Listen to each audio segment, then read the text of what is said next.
E nós estamos de volta com a edição do Telejornal Hora de Notícia desta quarta-feira. Aconteceu ontem o tradicional encontro do Poder Legislativo e ele foi marcado pela prestação de contas da Prefeitura de Caratinga. Atualmente, a dívida é de 28 milhões de reais. A situação é delicada. O balancete da Secretaria Municipal de Fazenda foi apresentado pelo contador da Prefeitura de Caratinga, Sandro Corrêa Rocha. Durante a audiência pública, o contador municipal explicou detalhes dos relatórios das receitas e débitos do município. Sandro informou que 85% da arrecadação são provenientes das transferências constitucionais, ou seja, do FPM, ICMS e PVA, e que a receita do município de Caratinga cresceu 39% nos últimos 5 anos, o que corresponde a uma média de 7,8% ao ano. O crescimento da receita não acompanhou o crescimento da despesa.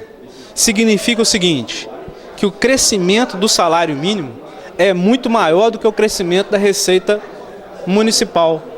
Se a receita municipal, se o nosso município é dependente totalmente, 85% de tudo que a gente arrecada é dependente do governo federal, está aí a equação. Como é que funciona a arrecadação municipal? Ela é cheia de ciclos, ou seja, no início do ano a gente tem um volume maior de aporte de recursos. Com o quê? Com a chegada do IPVA, com o FPM um pouco maior do que a média do ano. Contudo, a partir dos meses de maio a novembro, a arrecadação cai. Ou seja, a tendência da linha da receita oscila. A tendência da linha da despesa é normal, é tendência linear. Então, teoricamente, o que sobra, a pouquinho da sobra de janeiro e fevereiro, é para complementar as faltas que vão ocorrer a partir do mês de maio e até novembro.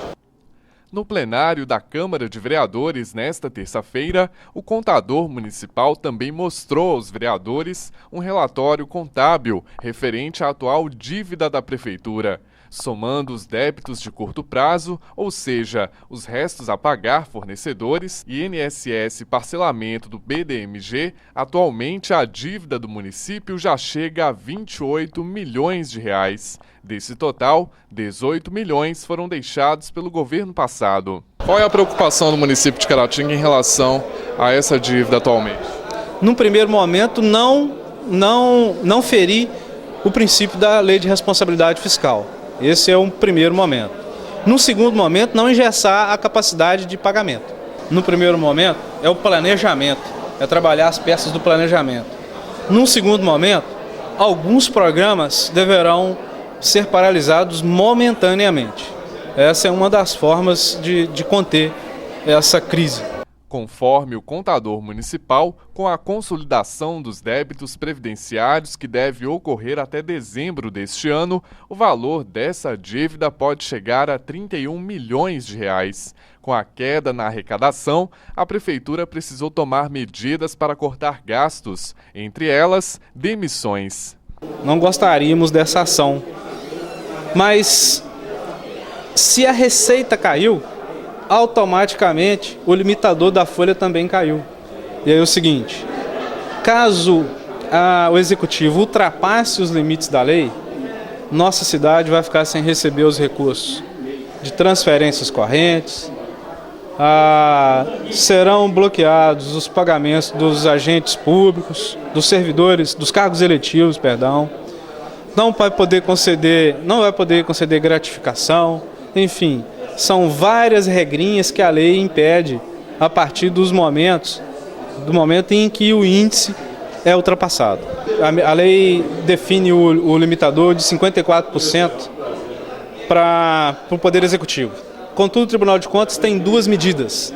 O primeiro limitador é da ordem de 90%, que daria em torno de 48,60%. E o segundo limitador é a ordem de 51,30%. Esses limitadores, a Prefeitura, em dezembro de 2014, recebeu uma notificação por parte do Tribunal de Contas do Estado, falando que feriu o primeiro limite, ou seja, ultrapassou o limite de 48,60.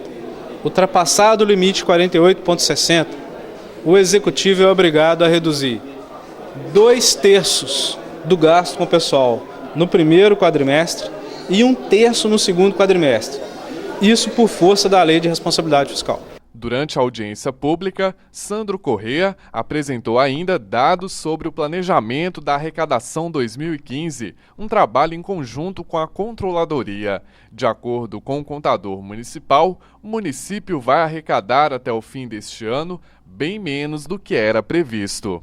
Nós tínhamos no planejamento uma previsão de arrecadação da ordem de 75 milhões até o primeiro semestre. Arrecadamos apenas 68 milhões. Quando a gente compara as maiores receitas, quando a gente compara o ICMS e o FPM, somente nessas duas fontes, na ordem de 9 milhões e meio que nós deixamos de receber no primeiro semestre. A expectativa do orçamento da arrecadação orçamentária para o exercício de 2015 era da ordem de 138 milhões. Depois de revistos os procedimentos, agora a partir do primeiro semestre, nós revisamos os cálculos e aí a gente entende que a gente consegue arrecadar a ordem de 128 milhões. Ou seja, 10 milhões a menos do que o planejado. O que vai significar esse valor a menos?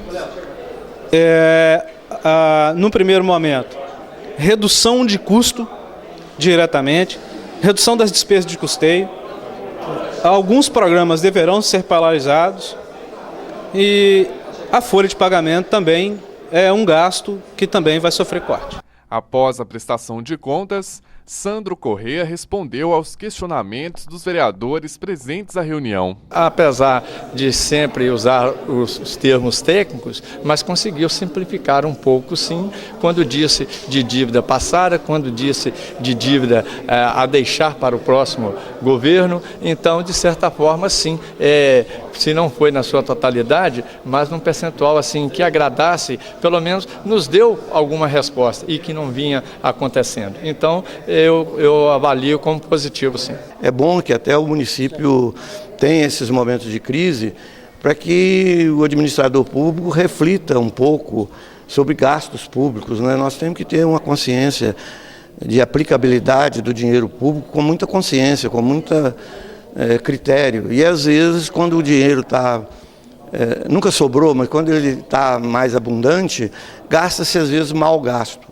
E isso é bom, porque a gente possa realmente ter uma consciência que dinheiro é primordial e que o poder público tem que realmente dar o exemplo. E é isso que eu espero que o governo Marco Antônio faça da agora para frente. O Sandro é um especialista e ele realmente foi muito enfático quando ele colocou essas contas, e um posicionamento que eu achei muito prático dele, que ele não discute política, ele discute números. E realmente mostrou para a gente aqui que a situação do nosso município é ruim, como todos os municípios, mas o nosso parece que está pior, né? Por vários motivos.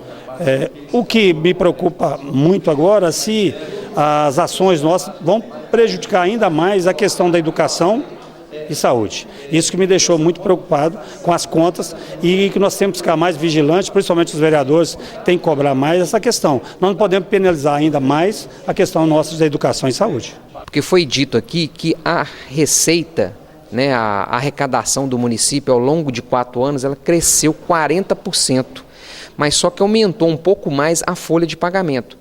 Aí eu perguntei ao Sandro, ao contador, se isso é algo previsível, ou seja, se os gestores têm que ter conhecimento disso, que sempre irá crescer a arrecadação, mas também essa folha irá crescer, como ele falou, da questão do salário mínimo, que está sempre aumentando. Aí ele disse o quê? Que isso sim, todo gestor tem que ter conhecimento. Então a gente percebe que no município hoje está havendo a falta de planejamento, porque o gestor, quando ele entra para assumir o seu cargo, ele tem que saber que automaticamente, mesmo que cresça a arrecadação, ela cresce também a folha de pagamento. Então evitar algumas contratações, tentar já enxugar do início do mandato, para não gerar uma expectativa e ter que demitir pessoas depois que já estão ali, entrou no orçamento familiar aquele recurso.